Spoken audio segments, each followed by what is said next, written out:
Down the rabbit hole. Not so much metaphorically, but literally, as Alice did, into another world. Although the term can also be quite apt as a metaphor, if you ever find yourself tumbling into a new world you didn't realise was there.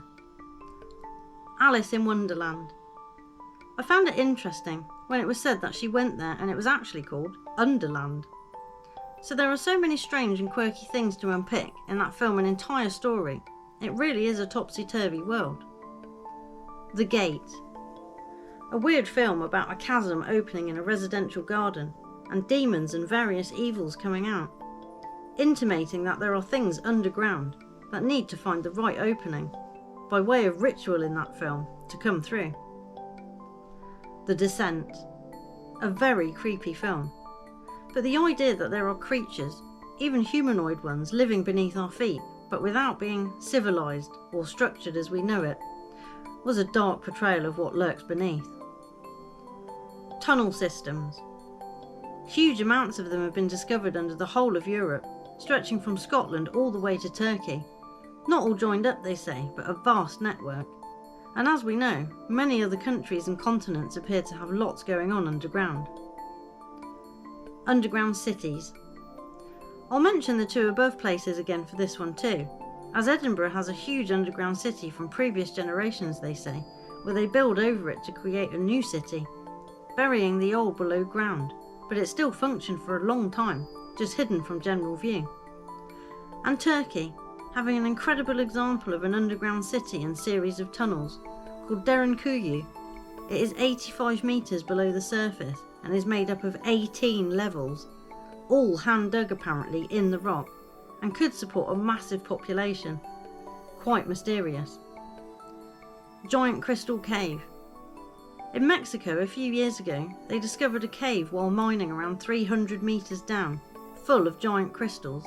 It's quite an awesome sight, to be honest, but definitely made me think of the film Journey to the Centre of the Earth, as they too encountered a crystal cave, but way before this one was discovered. Or did they know? Must have just been a lucky guess. Land of Oz. It seems the author thought of Oz as a real place, and not as somewhere fictional. He talked of it in meticulous detail, and apparently sought to end the series of books at number 6, where it turns out Oz was sealed off from the outside world. For his publishers, they were dismayed. It was increasingly popular as a story, and they insisted he write more, which they say he obliged, and wrote around 20 more stories of Oz, with the reins then being taken up after his death by others who went on to write up to 50. I had no idea. But when the film studio got hold of it, they turned it into a dream sequence, alluding to it being a place, but only in Dorothy's head. The film sequel did quite well to undo that, by making out it was in her head, and in the asylum, it transpires that it was real after all. Very clever. Stranger Things.